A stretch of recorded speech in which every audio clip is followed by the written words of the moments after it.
Hello friends, मैं मनीष कुमार आप सभी के अपने YouTube channel ultimate GS classes में स्वागत करता हूं। फ्रेंड्स, आज हम एक नए टॉपिक, एक नए कंटेंट्स को कवर करने जा रहे हैं।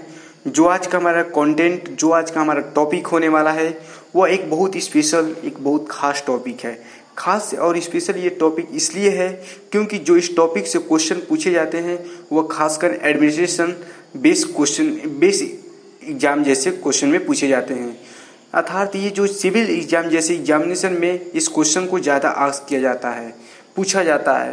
तो ये कौन सा टॉपिक है जो कितना खास और स्पेशल टॉपिक है, उसको हम पहले उस टॉपिक के बारे में, उस टॉपिक की खासियत के बारे में हम जान लेते हैं। उस टॉपिक के कंटेंट को पहले जान लेते हैं, उस टॉपिक के नाम को पहले हम जान लेते हैं। तो हमारा जो आज का टॉपिक है वह है इंटरनल स्ट्रक्चर ऑफ अर्थ। हाँ, आपने सही सुना, जो आज का टॉपिक है इंटरनल स्ट्रक्चर ऑफ अर्थ, अर्थात पृथ्वी की आंतरिक संरचना, पृथ्वी की आंतरिक संरचना। तो फ्रेंड्स, यदि आप हमारे चैनल पे नए हैं तो हमारे चैनल को सब्सक्राइब करना ना भूलें ताकि कि आने वाले वीडियो का नोटिफिकेशन आपके अपने मोबाइल पे मिल सके। सो फ्रेंड्स, बिना समय को गंवाते हुए हम अपने वीडियो की ओर बढ़ते हैं। तो जो हमारा वीडियो है, मतलब इंटीरियर स्ट्रक्चर्स ऑफ जो अर्थ है, उसके बारे में हम पहले देखते हैं। हमारी पृथ्वी एक गतिशील ग्रह है। इसके अंदर एक बाहर निरंतर परिवर्तन होता रहता है। हमारी पृथ्वी एक गतिशील ग्रह है। इसके अंदर एक बाहर निरंतर परिवर्तन होता रहता है। The earth, our homeland, is a dynamic planet. It is continuously undergoing changes inside and outside.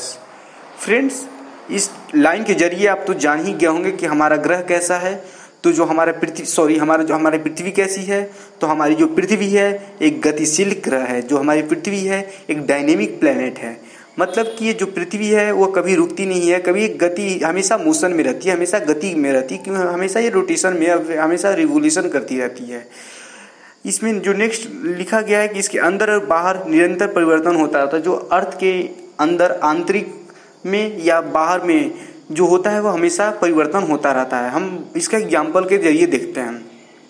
हम एक एग्जाम्पल लेते हैं। आपने अरावली माउंटेन्स का नाम सुना होगा, जो कि एक oldest mountain of the world है, जो कि पुराने पर्वतों में गिना जाता है। कुछ समय पहले, जो कुछ वर्ष पहले, जो अरावली की जो हाइट थी वो माउंट एवरेस्ट से भी ऊंची मानी जाती थी। लेकिन फिलहाल जो उसकी हाइट है वह 1000 मीटर के ही अप्रॉक्स है। ये क्यों घट गया, इसका हाइट क्यों घटा? इसका जो मेन रीजन है वह दो रीजन है। वह रीजन कौन है? वेदरिंग और इरोजन। इसके दो खास रीजन है, जो वेदरिंग और इरोजन है, जो कि पृथ्वी की बाहरी सतह पे परिवर्तन होते हैं। यदि आंतरिक सतह का लेते हैं एग्जाम्पल लेंगे, तो जैसे कि बहुत सारे रेडियो एक्टिव एलिमेंट्स होते हैं, लावा होते हैं, या जो भी मोल्टेन ऑफ द पर्वत की जब गलती है तो उसके बहुत सारे आंतरिक परिस्थितियां अंदर परिवर्तन होता रहता है। इसीलिए लिखा गया है कि इसके अंदर और बाहर निरंतर परिवर्तन होता रहता है। तो इसको एक हम डायग्राम, पृथ्वी के आंतरिक भाग अर्थात इंटीरियर ऑफ द अर्थ, आपको एक डायग्राम के जरिए हम शो कर रहे हैं। इस डायग्राम में दिखाया जा रहा है कि एक पृथ्वी है, पूरी जो पृथ्वी है, पृथ्वी के जो ऊपर सबसे ऊपरी पर्वत है, जिसको लिखा गया परपटी अर्थात द क्रस्ट। जो ऊपरी हम पर्वत को क्या कहते हैं? तो परपटी अर्थात क्रस्ट। उसके बाद हमने जाना था कि उसके जो क्रस्ट के नीचे जो होता है वह मेंटल होता है, मेंटल के नीचे क्रूड होता है। तो आप देख रहे हैं कि येलो कलर की लाइन में मेंटल की जो साइन मेंटल लिखा हुआ है, वो येलो कलर का जो जोन है वह मेंटल है। और क्रूड, जो क्रूड या अर्थात आप कोर भी कह सकते हैं, जो क्रूड का जो कॉर्नर पार्ट है, जो रेड का एकदम कॉर्नर पार्ट है, वह एक आंतरिक क्रूड है। और जो बाहरी बाउंड्री, द लास्ट लाइन जो आप रेड लाइन का है, वह बाह्य क्रूड है अर्थात एक्सटर्नल क्रूड है। तो फ्रेंड्स, हमने इस डायग्राम के जरिए देखा कि क्या है अर्थ की आंतरिक संरचना। एक और डायग्राम आपके स्क्रीन पे दिखाया जा रहा है, जिसमें कि आपको दिखाया जा रहा है कि महाद्वीपीय परपटी अर्थात महाद्वीपीय क्रस्ट है, महाद्वीप, महासागर और महासागरीय परपटी, महासागरीय क्रस्ट को यहाँ पे शो किया गया है। अर्थात फ्रेंड्स, इस डायग्राम का यूज आगे नेक्स्ट स्टेटमेंट के द्वारा किया जाएगा, इसलिए आप इस डायग्राम को अपने दिमाग में बैठा लें। इस डायग्राम को उस समय भी शो कर दिया जाएगा। तो हम अपने जो मेरा मेन टॉपिक है पृथ्वी का आंतरिक भाग, इंटीरियर ऑफ द अर्थ के बारे में जो तथ्य है उसको हम पहले जानते हैं। जो उसके तथ्य है उसको हम पॉइंट वाइज देखेंगे।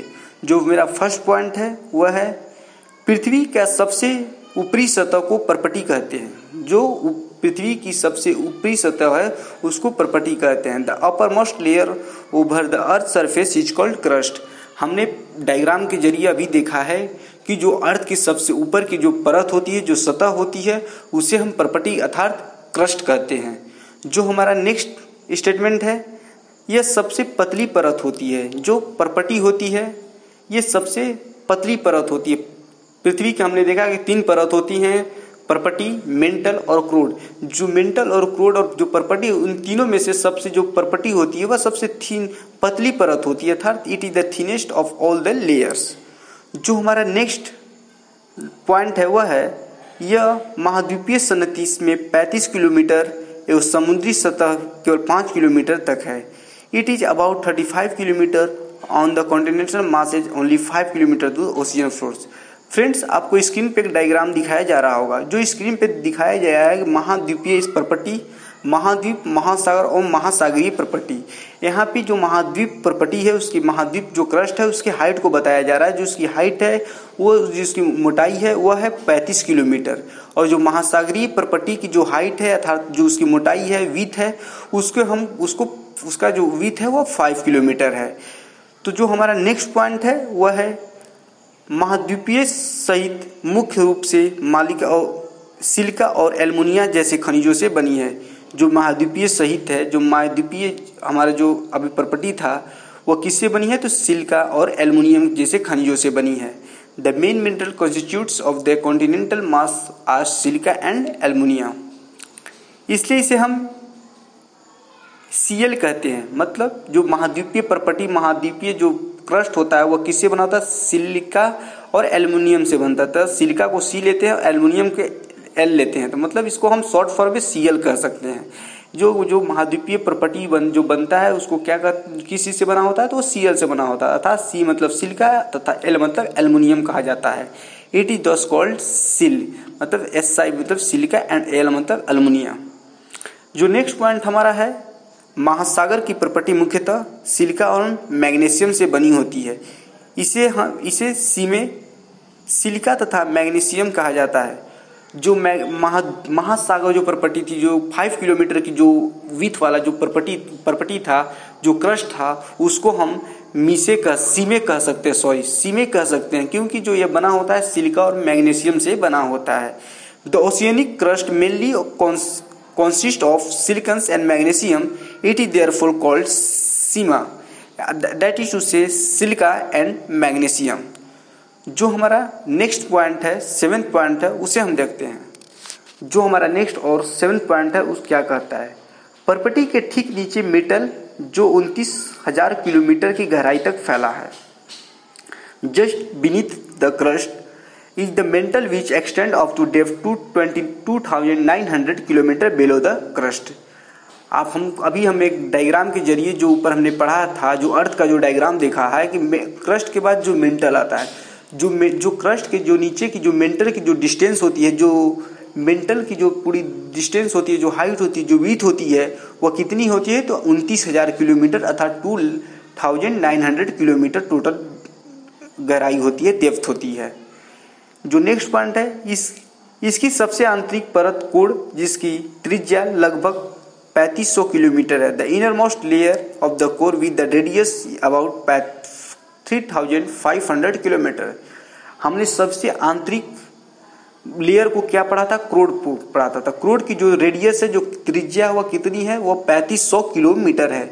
आप इस डाटा को हमेशा के लिए नोट कर लें, क्योंकि डाटा ही जो होते हैं वह किसी भी एग्जाम के लिए महत्वपूर्ण रखते हैं। जो भी डाटा यहाँ पे नोट किया जा रहा है उसे आप कर ले। यदि आप नोट नहीं कर पा रहे हैं तो आप स्क्रीन का स्क्रीनशॉट रख सकते हैं। जो हमारा नेक्स्ट पॉइंट है, यह मुख्य रूप से निकेल और लोहे से निर्मित है। एक बात यहाँ पे ध्यान देना है कि जो कोर होता है वह निकेल और लोहे से बना होता है, मतलब निकेल और फेरस से बना होता है, आयरन से बना होता है, जिसको हम शॉर्ट फॉर्म में निफे भी कह सकते हैं, निफे भी कहते हैं। It is mainly made of nickel and iron. It is called निफे। जो मेरा नेक्स्ट पॉइंट 10th पॉइंट हुआ है, केंद्रीय कोर में का तापमान एवं दबाव काफी उच्च होता है। जो कोर होता है, जो क्रोड होता है, उसका जो तापमान होता है, जो उसका दबाव होता है, वो बहुत काफी हाई होता है। It the central core has very high temperature and pressure. लेकिन यहाँ पे कुछ नोट के जरिए आपको अंडरलाइन किया गया है रेड रंग का, जो कि एक बहुत इंपॉर्टेंट डाटा है, जो कि डाटा को प्रीवियस विगत वर्षों में ये डाटा पूछा जा चुका है, इसलिए इसको हम अंडरलाइन रेड कलर से कर दिए हैं। इसको आप देख लीजिए। पृथ्वी का आयतन का केवल 1% हिस्सा पर्पटी है, 84% मेटल एवं 85% हिस्सा क्रूड है। The crust form only 1% of the volume of the earth, 84% consist of metal and 15% makes its core. हम अभी पढ़े हैं कि जो अर्थ के 3 लेयर होते हैं, कोर, मेंटल और कौन से होते हैं, तो जो लास्ट होते हैं क्रूड होते हैं। जो टोटल पृथ्वी के जो आयतन का, जो पृथ्वी के जो टोटल आयतन का जो पर्वती जो हिस्सा है वह 1% है। वही मेंटल 84% का पृथ्वी का आयतन रखता है और जो कोर है वह 15% उसका आयतन है। पृथ्वी की त्रिज्या जो है 6371 kilometre. The earth radius of earth is 6371 kilometre. जो हमारे अर्थ की रेडियस है, जो हमारे अर्थ की त्रिज्या है, वह कितनी है? 6371 किलोमीटर है। तो फ्रेंड्स, इस डाटा को आप हमेशा नोट कर लें। जितना भी अभी तक हमने इंटीरियर अर्थ के आंतरिक रूप के बारे में पढ़ा, उसको हम एक निचोड़ के, एक समरी के रूप में हम देख लेते हैं। हमने भी क्या पढ़ा? पृथ्वी की परतें, पृथ्वी की 3 परतें थी, पर्पटी, मेटल, कोर। अर्थात पर्पटी में अर्थात क्रस्ट। जो क्रस्ट है सबसे पतली परत है, लेकिन यहाँ पे क्रस्ट को हम 2 भाग में बांटे थे। जो बांटे थे महाद्वीपीय पर्पटी और महासागरीय पर्पटी। महाद्वीपीय क्रस्ट और महासागरीय क्रस्ट को हम कहते हैं। जो महाद्वीपीय पर्पटी था, उसकी जो मोटाई थी, जो उसकी विड्थ थी, वो 35 किलोमीटर हमने देखा। जो महासागरीय की मोटाई थी, वो विड्थ था, वो 5 किलोमीटर हमने देखा। जो मेंटल है, जो पर्पटी का जो आयतन था, पृथ्वी के आयतन का 1% था। जो मेंटल है, मेंटल का जो आयतन है, पृथ्वी के आयतन का 84% आयतन है, जो वॉल्यूम है 84% है। जो हमारा लास्ट लेयर था वो कोर था। तो कोर के अंतर्गत देखा कि उस जो कोर होता है उसमें सर्वाधिक टेम्परेचर होता है, सर्वाधिक तापमान होता है। जो कोर होता है वह निकेल और फेरस से, आयरन से बना होता है, जिसे कि हम नीफे भी कहते हैं। आपको कोर के बारे में यहाँ पे इंपॉर्टेंट बात एक नोट कर लेनी होगी कि जो कोर होता है उसमें लोहा भी पाया जाता है। जो लोहा जब पृथ्वी हमारी घूमती है तो कोर भी घूमता है। जब कोर घूमता है तो उसकी आंतरिक स्थिति की जो लोहे हैं, जो निकेल है, सब घूमते हैं। जब लोहा घूमता है तो वहाँ पे घर्षण होता है। जब घर्षण होता है तो वहाँ पे चुंबकीय क्षेत्र का निर्माण होता है, चुंबकीय क्षेत्र उत्पन्न होता है। तो फ्रेंड्स, हम अपने नेक्स्ट टॉपिक की ओर बढ़ते हैं। जो हमारा नेक्स्ट टॉपिक है सेल एवं खनिज, रॉक एंड मिनरल्स। तो जो हमारा फर्स्ट पॉइंट है उसे हम देखते हैं। पृथ्वी की पर्पटी अनेक प्रकार के सेलों से बनी है। जो पृथ्वी की जो क्रस्ट है, जो अर्थ की जो क्रस्ट है, वो अनेक प्रकार के सेलों से अर्थात डिफरेंट टाइप के रॉक से बनी है। The earth crust is made of various types of rocks. जो पृथ्वी की पर्पटी है अनेक प्रकार के सेलों से बनी है, अर्थात the earth crust is made of various type of rocks. पृथ्वी की पर्पटी को बनाने वाले खनिज पदार्थ किसी भी प्राकृतिक पिंड के सेल कहते हैं। Any natural mass of mineral matter makes of earth crust called rock. पृथ्वी के पर्पटी को बनाने वाले खनिज पदार्थ किसी भी प्राकृतिक पिंड को सेल कहते हैं। जो पृथ्वी को बनाने में जो भी पर्वत हैं, जो भी खनिज पदार्थ हैं, जो पृथ्वी को बनाने में सहयोग किए हैं, उसको हम सेल कहते हैं, अर्थात पत्थर कहते हैं या रॉक कहते हैं इंग्लिश में। जो सेल विभिन्न रंग, आकार अथवा गठन हो सकता है। Rocks are different colour, size and texture. जो पत्थर होते हैं, जो रॉक होते हैं, वो उनके जो रंग होते हैं, जो उनके आकार होते हैं, जो उनके गठन होते हैं अर्थात टेक्सचर होते हैं, उनके डिफरेंट होते हैं। सो उनके कौन कौन से रूप हैं उनको देख लेते हैं। मुख्य रूप से सेल 3 प्रकार की होती हैं। There are 3 major types of rocks. पहला है अग्नेय सेल, इग्नियस रॉक। दूसरा है अवसादी सेल, सेडिमेंट्री रॉक। तीसरा है कारेंत्रित सेल, मेटाफोर्सिक रॉक। जो हम आपको डायग्राम के जरिए आपको दिखला रहे हैं कि 2 कॉलम बना है, जिसमें कि एक में शब्द उत्पत्ति और इंग्लिश में लिखा है वर्ड ओरिजिन। तो इसको हम पहले देख लेते हैं। जो इग्नियस था वह लैटिन सबसे निकला है, जो कि इग्नस है, जिसका अर्थ होता है अग्नि। जो इग्नियस जो रॉक है, इग्नियस जो शब्द है वो लैटिन शब्द है, लैटिन शब्द इग्नस से निकला है, जिसका इग्नस का अर्थ होता है मतलब अग्नि। जो सेडिमेंट्री लैटिन शब्द सेडिमेंट से निकला है, सेडिमेंटम से निकला है। जो सेडिमेंट्री रॉक था, जो सेडिमेंट्री है, वह लैटिन वर्ड कहाँ से निकला है? तो सेडिमेंटम से निकला है, जिसका अर्थ होता है स्थिर, मतलब एक जगह स्थिर रहना। जो मेटामॉर्फोफिक था वो लैटिन से नहीं बल्कि ग्रीक वर्ड से उत्पन्न हुआ, जो जिसका वर्ड है ग्रीक जो वर्ड है वह है मेटामॉर्फोसिस, जिसका अर्थ है रूप परिवर्तन। उसको इंग्लिश में देख लेते हैं। Igneous Latin word ignis meaning fire, sedimentary Latin word sedimentum meaning settle down, metamorphosis Greek word से डेराइव हुआ है, जिसको हम metamorphosis meaning change of the form. So friends, हम इस तीनों टाइप्स के रॉक को हम अगले वीडियो पार्ट 2 में देखेंगे, क्योंकि ये वीडियो लंबी हो जाएगी तो वीडियो बोरिंग लगने लगेगी। इसलिए आज के वीडियो में बस इतना ही। यदि वीडियो आपको अच्छा लगा हो तो आप इस वीडियो को जरूर देखें और अंत अपने दोस्तों और मित्रों में शेयर करना और सब्सक्राइब करना ना भूलें फ्रेंड्स।